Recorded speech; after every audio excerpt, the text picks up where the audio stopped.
everyone, or whoever everyone is at the moment. It's 11 o'clock and our time for our As Above Academy Z-Lab grounding. It's a little thing we're running for about a month as we get introduced to how to broadcast on Twitch.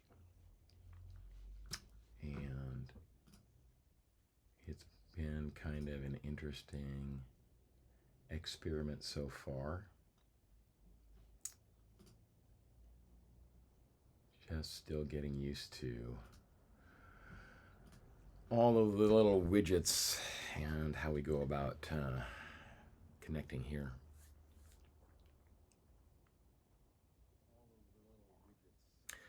So, pardon me.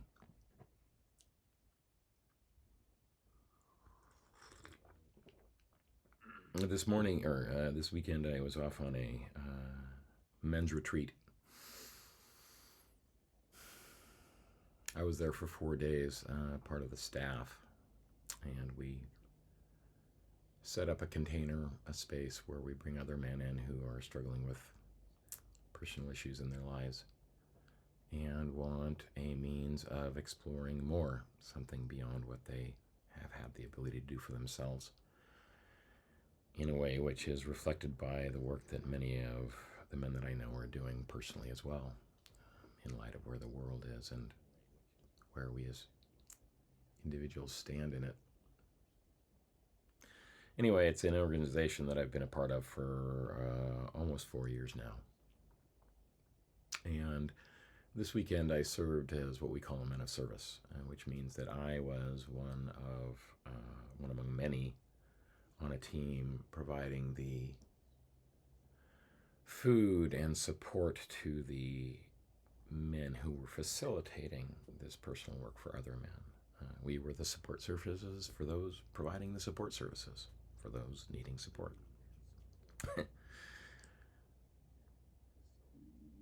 And as a man of service, at the end of our weekend, we were invited to the end gathering where we had the opportunity to say goodbye and check out of the container. And it's interesting, I heard something this weekend that I hadn't heard before, that when we step out in the world, we're not staff facilitating others. We are men of service. And that carries a different energy with it. We're not stepping out with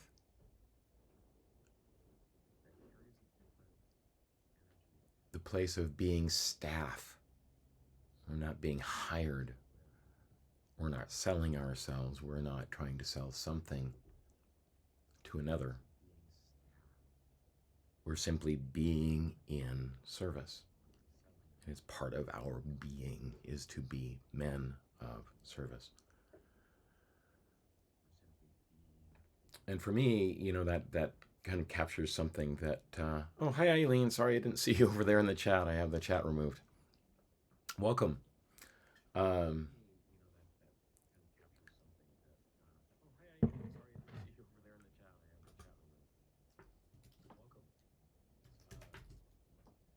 I can't type and speak at the same time, apparently. Anyway,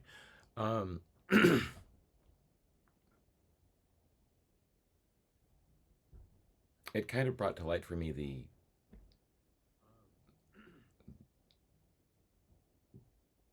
duality that I face in a world where I'm asked to stand in the place of service, and oftentimes what I have done is looked past my own needs in that. And one of the things that we do on these weekends, we make it really clear. You're here because you're volunteering. Because you're volunteering. It's voluntary. And when you have a need, you ask for what you need. And that isn't often a stance that's supported in the real world. We talk a lot about it, oftentimes. see the culture of asking for what you need. And yet there's often a pushback against, oh, you asked. There must be something wrong with you. And so as a man of service, one message I want to put out is that in my humble opinion, asking for help is not a sign of weakness. And I know this is cliche at this point, I'm sure, in the world. But perhaps I'm just speaking from my own personal experience that if you don't ask for what you need, you won't necessarily ever have the opportunity to get it or to discover what you might need after that. I have a long-standing habit of being a people pleaser, and actually this kind of ties in really well. As a people pleaser, in my particular instance,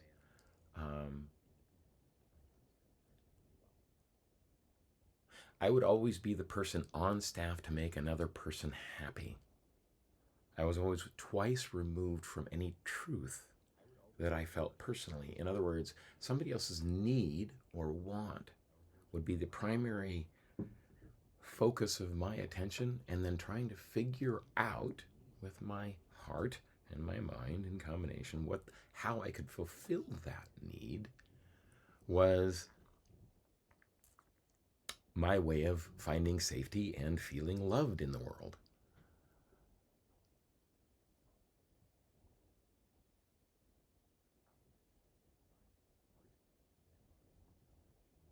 Yeah, I'll get to that in just a second, Eileen. Yeah.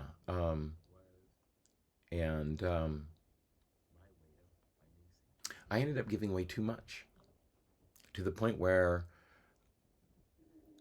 now at 50 some years old, I'm discovering that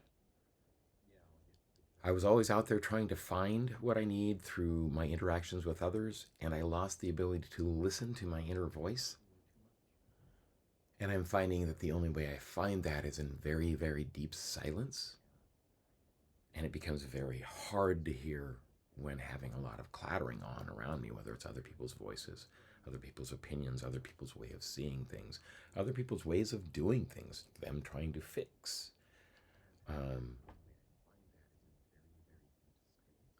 And Eileen, you've written here, I keep hearing it's better to give than to receive, but they go together.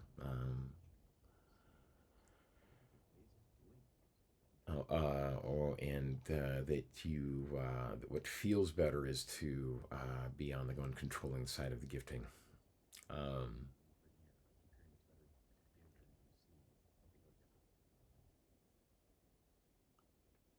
yeah, it does take a lot of vulnerability to be able to receive.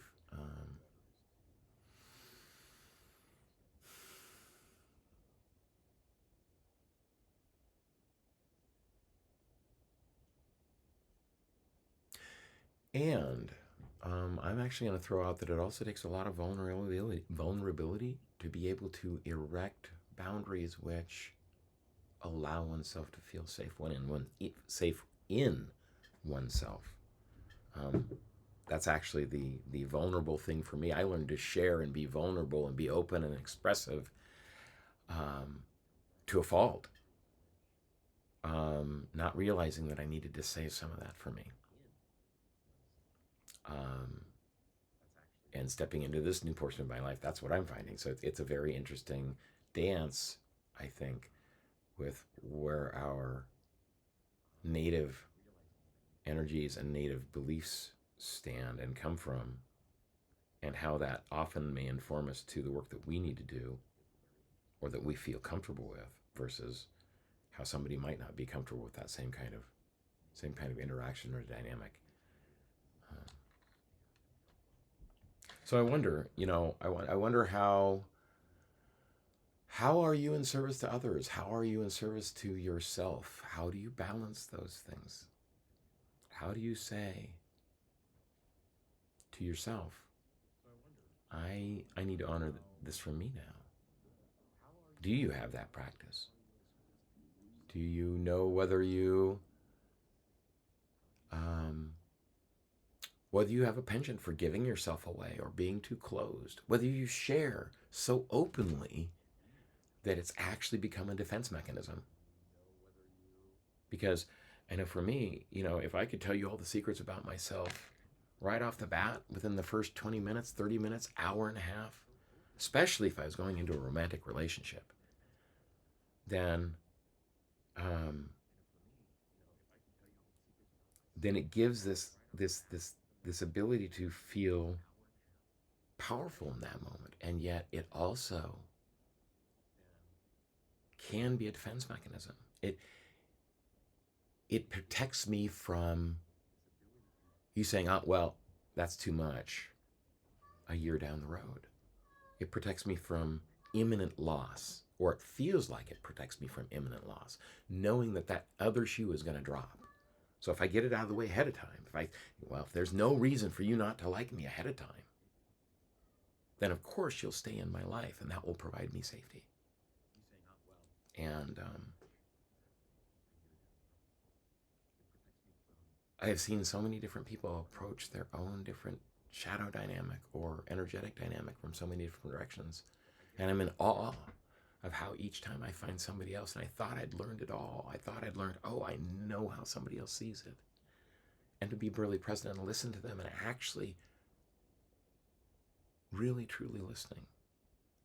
Not trying to be too vulnerable in the moment, but letting that trust build. There's a lot of vulnerability in the process too. Taking time is vulnerable. It gives something that we can't get back.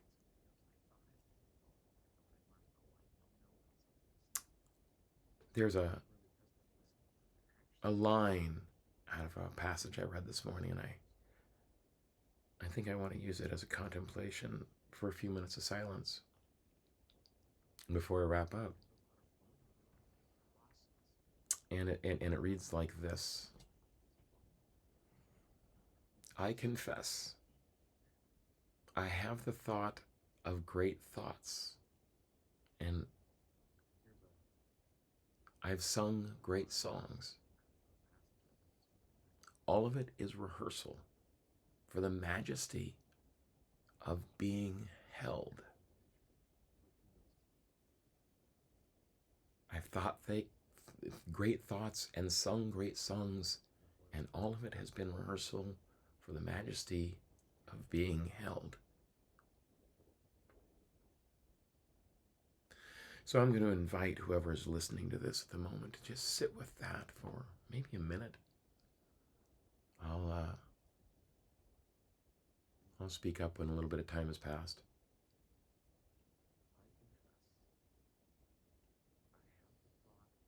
I have thought great thoughts and sung great songs. All of it rehearsal for the majesty of being held.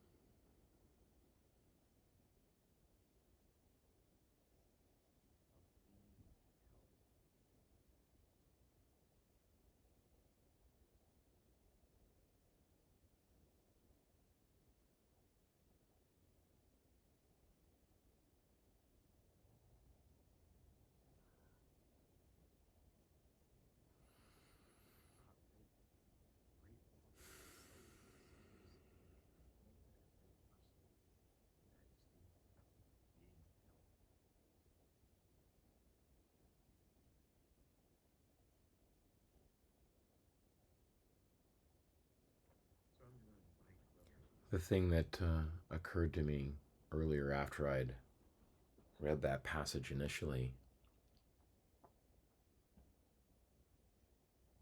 was the difference between to behold, to hold something and I will extend to hold something with reverence, and be held. To be held with reverence. And I think that again comes back to how do we act in service to one another, and how do we honor and ask to be held by others, honoring our own needs. And apparently my dear feline companion is asking me to honor his needs. I hear him in the background. We have just moved, and he dearly wants to be outside. We moved from a small city out into the countryside on a small half acre, and it's just absolutely gorgeous out here. And the sun is out and it's shining, and it's a gorgeous day. And he is used to being an outside cat,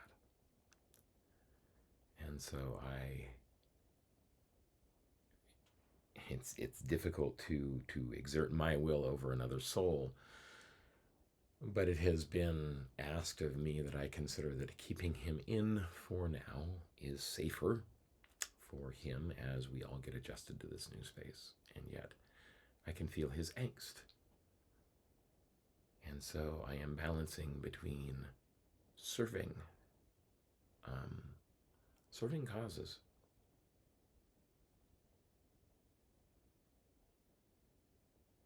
So anyway, I am going to go ahead and sign off with that. I wonder, how will you be held today? How will you behold others or other things today? And can you feel the difference between being held with reverence and beholding something with reverence versus simply being present to your own thoughts? Have a wonderful day, everybody. Take care.